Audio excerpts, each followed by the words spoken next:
Welcome to It's Your Turn. I'm Brenda Florida, certified life coach, and no matter how exhausted, stressed, anxious, or overwhelmed you are, there is hope.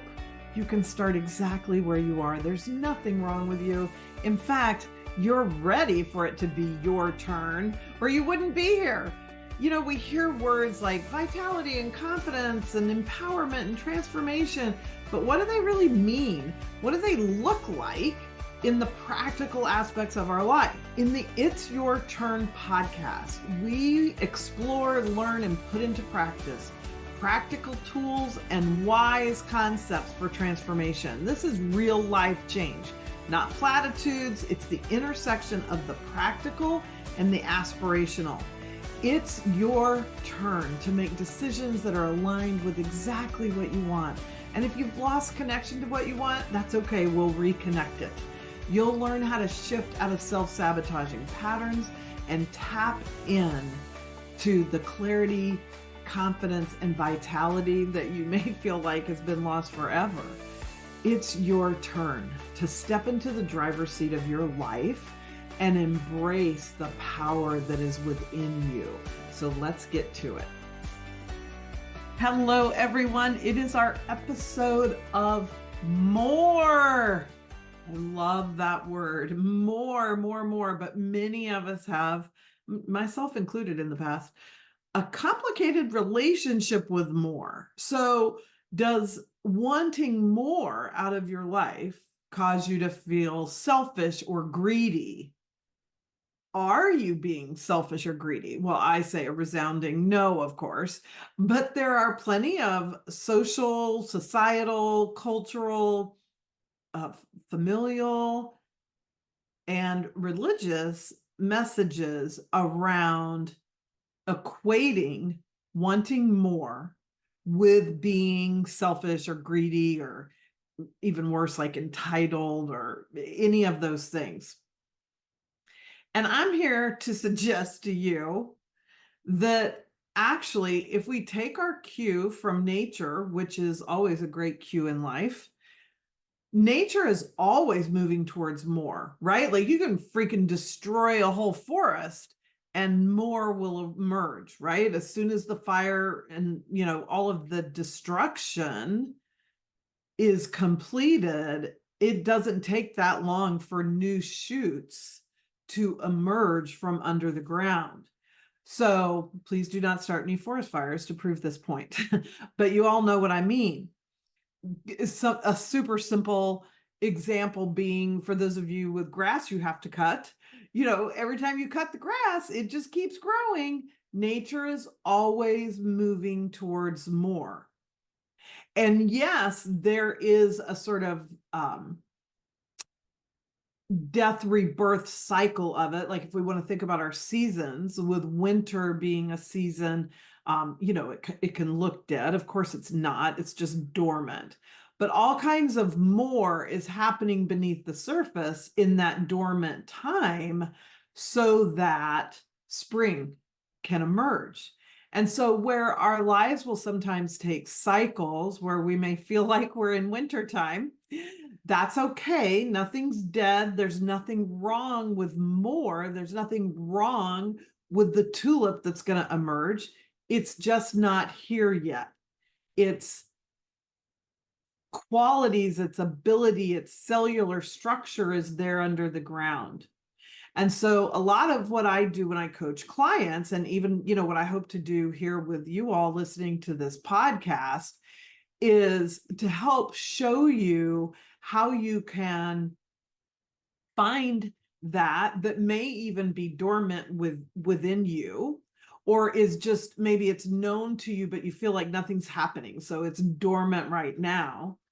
And to release any shame, any criticism, any judgment around what it is that you want to have shoot up out of the ground in the spring, right? Whatever your tulip is in our metaphor, because every tulip is needed. Every tulip is unique. Every tulip is gorgeous. So it doesn't matter that, in the sense of a general way to use the word, unique. Like there could be 100 tulips and we could say, oh, well, why would we need any more tulips? Or let's say there's a field with 100 yellow tulips. And one could say, well, why do we need 101 yellow tulips? I mean, isn't that just too much? How many of you listening have been told you're too much? You can put that in the comments or DM me with that on Instagram. Of course, everything's in the show notes, but on Instagram, I'm Brenda Florida Coach. And if you don't already follow me, I hope that you will. And I'd love to get your DMs about the podcast or anything else I'm talking about, because it's just such an easy way to communicate back and forth with each other. But there's a big societal message that would say to you the equivalent of, oh, well, that field already has 100 yellow tulips. We don't need 101. Oh, the world is full of life coaches or entrepreneurs of whatever kind you want to be, or CEOs or admins. I don't care, whatever it is you do for a living, bakers, candlestick makers. Oh, we already have so many of those. What do we need one more for? Or why do you think you could be successful at that? Or what's going to make you different, or whatever? There's so many messages out in the world, and sometimes from well-meaning people in our life, that would make us want to just sort of dismiss what it is we want more of. And I am here to assure you in every way that I can that whatever you want more of for yourself, I don't care if it seems simple and mundane. I want more time to read. I want more rest. Like, it doesn't have to be change the world, right? I want right now, Brenda Florida, certified life coach. I want more clients. I want to reach more people, both in these big public ways like a podcast does, and in much more intimate ways like one-on-one coaching does. I think sometimes because of a following on Instagram, or, I post a ton of stuff, whatever, people might have the misconception that, oh, I could never afford to work with Brenda. Brenda's probably booked solid, like all that kind of stuff. And it's not true. I'm sure you can, afford it, or we'll work on that. And I am not booked solid. I still have openings. So I want more clients. I want more followers on Instagram. That's part of why I'm always encouraging you to share the episodes with people that would enjoy it, because I want more people watching the podcast, listening to the podcast. I want more people following me on Instagram, not as like a ego stroke or something like that. It's that my mission in life, my purpose in life, is to bring healing and expanding messages to as many people as I can, because goodness knows we need more of that in the world. And then to be a facilitator of personal growth for people. So whether that's the kind of personal growth you can get through listening to a podcast or watching one of my videos or whatever, those are little spurts of, growth. That's great. Love those. Or the more intimate and, sort of bigger leaps of growth that happen when people work one-on-one with me. I want to do it all. I love speaking and teaching. Like, I teach emotional intelligence and other things that help businesses or, individuals grow. And depending on the audience, I may talk about it from a more business-oriented perspective or a more spiritual-oriented perspective or whatever, because it's all the same message. And I want to do more of that. So not because there's nobody else that's doing it. And listen, I can get caught in this too, of like, I'll look at somebody's feed, like obviously I follow people like Mel Robbins and Lewis Howes and different ones. And I can look at Mel's feed and be like, oh, how could I think I would ever be able to get, that many followers or speak to big audiences like she does or whatever, because whatever, there's already a Mel Robbins. So why do we need a Brenda Florida? Well, when I'm not in my diminished, self-judgy little head about that, what I know is that there is always room for more people who are speaking and leading as a beneficial presence on the planet. We need more of that. We don't need less of it. And everybody doesn't need to look and sound like Mel Robbins. Like that's so obvious when I say it out loud. But I'm just saying we all can get caught in those beliefs and messages that would diminish us. I mean, there is so much, again, in culture, in religion, often, unfortunately, that's the last place it should be, but often that's the case. I got tons of this in my very dysfunctional religious environment I was brought up in. And so some of those messages will sound like, well, why isn't what you have enough? Or why can't you just be content? Right? As if wanting more is in opposition to I'm content in my life right now. I love my freaking life. I love all the clients I have. I love all the followers, all of you listening to this podcast. Like I love all of it that I have.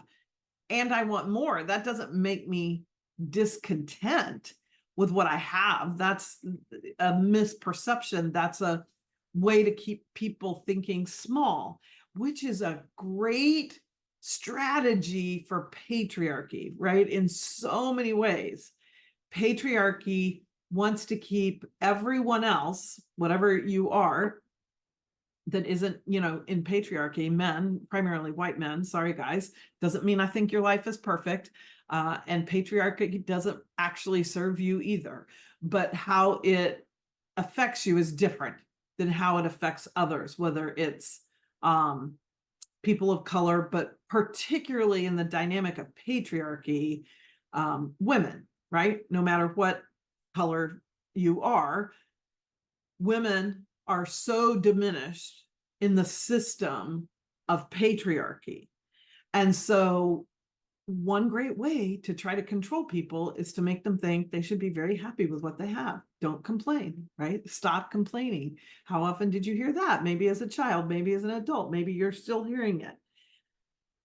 You should be more grateful. Here's a good churchy one, right? Be more grateful for what you have. And there are those who have a lot less and who suffer a lot more than you do. That's sort of the double whammy on the you should just be grateful for what you have. And to all of that, I say, those are all distortions. Those are all twisted ways of thinking of something. God is not intimidated by your desires. God is not intimidated for you to be fabulous. God is not intimidated by you shining your brilliance on all of us in whatever way that is. And it doesn't matter. No one thing, being a life coach isn't better than being, a baker, or a candlestick maker. It doesn't matter what you do. It's that you're doing it. It's that you want to do it. Now, here's the problem with that.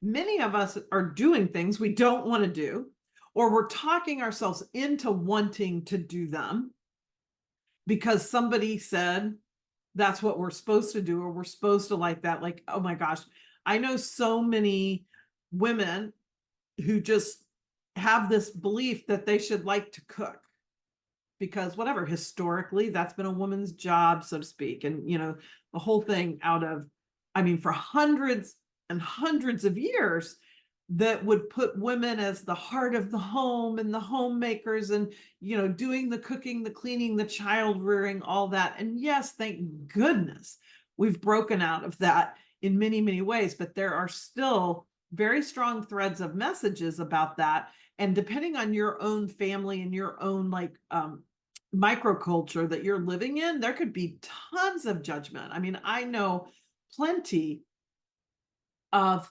women from various cultures who today, 2024, are still being shamed because they're working outside of the home or they don't want to have children. They love their career, all that kind of stuff, because that's not what a woman's supposed to want. So those ideas and beliefs are still prevalent in many individuals and in their families and in their cultures. And so that can't be dismissed. Now, if you don't relate to that and you've got somebody really cheering you on to be the best of who you can be, that is freaking awesome. And I love that for you. And a lot of us didn't have that. So, like, I've always had to fight against my desire for more. I've wanted more for as long as I can remember. I mean, I've been being teased about this, which is just kind of a nice way of shaming somebody, as sort of on a scale of 1 to 10 of shame. You know, teasing is probably a 1 or a 2, depending on how nasty it gets. But I've been teased all my life for wanting more. I wanted more than one pair of shoes. I wanted more clothes. I wanted more like extracurricular stuff. I wanted to take singing lessons and tap dance lessons and be in brownies and, you know, all these things that I wanted to do.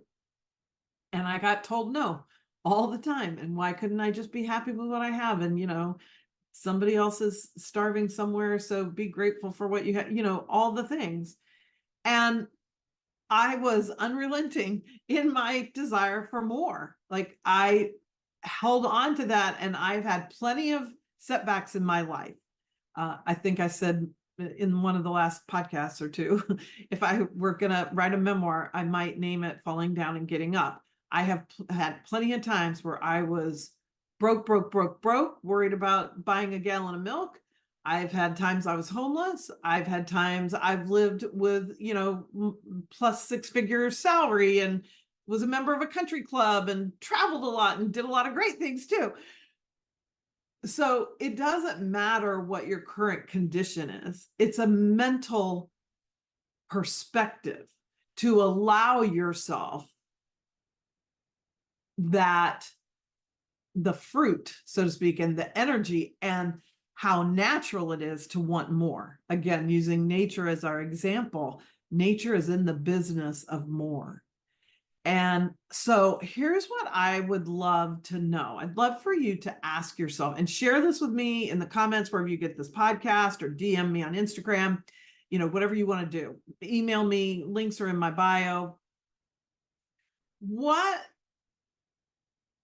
does more mean to you? Like, what do you want? Okay, that would be another way to ask that. What is it that you want? What do you want that is more, you know, than what you're currently having or experiencing? And if you don't know the answer to that, that's okay.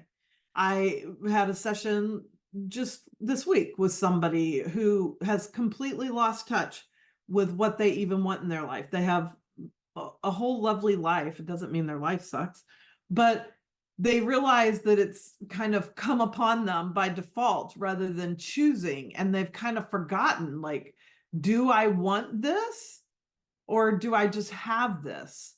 You know, it is that, because that's the other thing. More isn't just like fill your house with stuff or your life with a million experiences. That's not what I mean by more. I mean the things that really light you up, the things that really make your heart sing. That's the kind of more I'm talking about. We don't need any more hoarders in the world. You know, like, this is not about materialism and just collecting things or baubles or experiences or whatever for the sake of having them.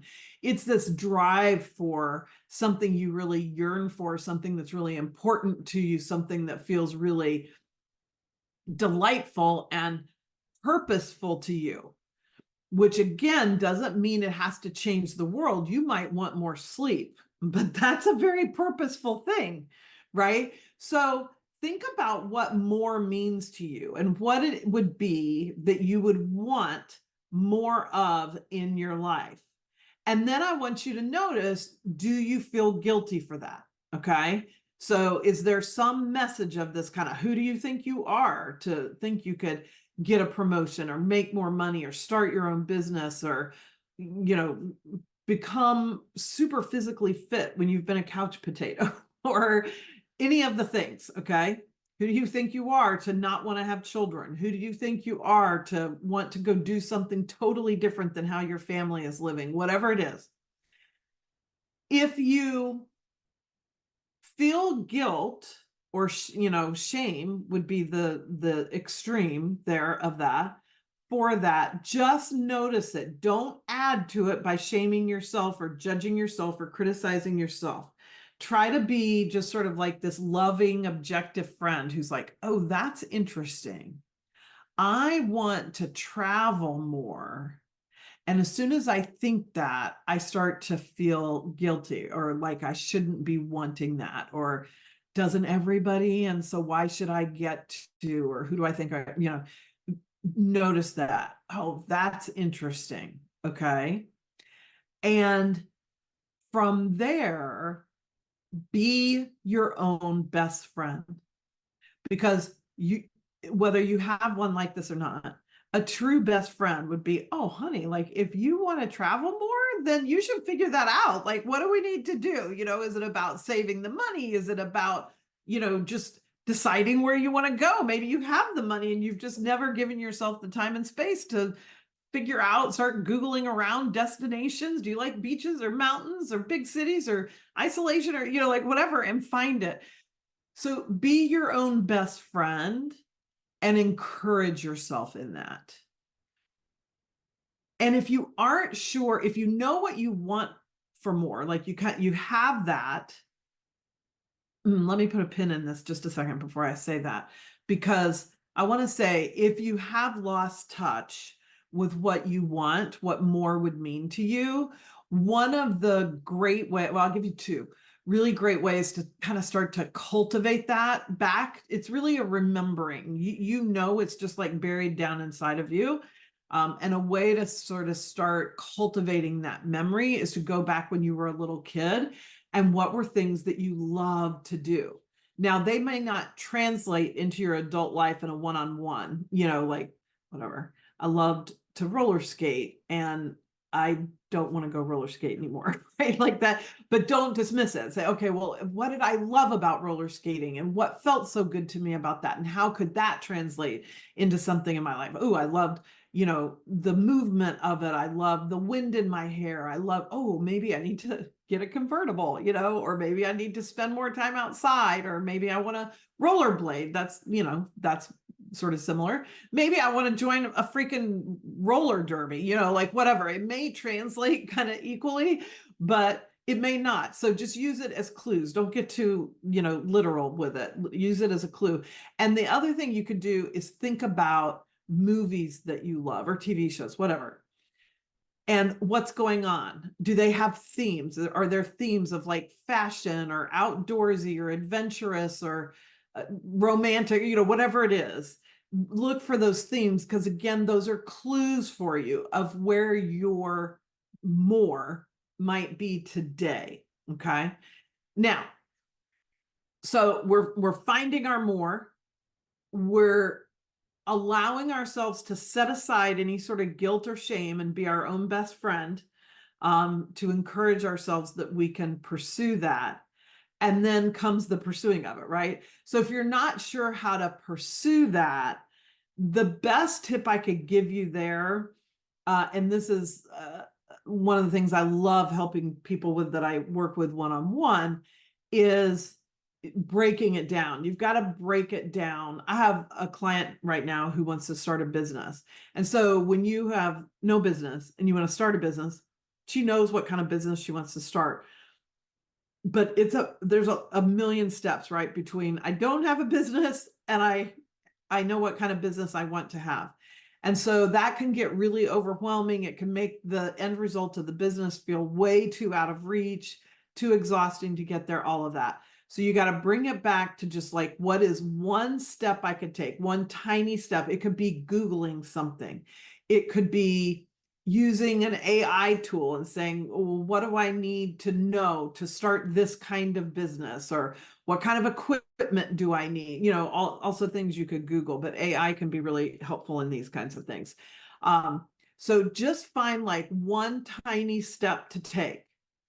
And it might take 2 minutes. This is not about now your whole life is about, making this business come true. And you have to cancel all your free time and start working on it. Just do one step and let that step lead you to the next tiny step. Most people try to take too big of steps, and that's when the overwhelm happens. So again, I'm just going to Google, what kind of equipment do I need? Let's say I want to open a coffee shop. What kind of equipment do I need to open a coffee shop? No doubt you'll get all kinds of results. I've never Googled that. If not, go to ChatGPT and do it from there. and ask ChatGPT to tell you what kind of equipment you need. It will tell you. And then look at that list, and that looking at that list will take you to your next step, whatever that may be. Like, let it just be inspired. Let whatever you read on that list take you to, oh, well, next I want to Google this, or next maybe I want to price this, or next I want to, whatever. And don't get too far ahead of yourself. Just the next step is all you need. Just one tiny step, and then the next step, and then the next step. You don't need a whole spreadsheet of steps. Okay. That might come later, but getting from zero, somebody more famous than me wrote a book about this. Getting from zero to something is way harder than getting from something to more of that. Okay. So it's these first few baby steps that are the most important. So I want you to really focus on that. If you want to take me up on this sort of more theme for this year, and really identify what you want more of. And I'd love it if you would share it with me. And I would love it if you would share this podcast with somebody who is really hungering for more and is maybe getting some pushback from family or well-meaning friends or whatever. And it will encourage them. So with that, I will leave you for today and be back next week with a little, you got it, more. Thank you for joining me for this episode of It's Your Turn. I've got resources and links in the show notes for you. But here's what's more fun. DM me on Instagram at Brenda Florida Coach and let me know you listened to today's episode. I'd love to connect with you. And then share this episode with somebody who needs to hear it, because I know you know somebody who needs to hear it. And I'll see you in the next episode of It's Your Turn.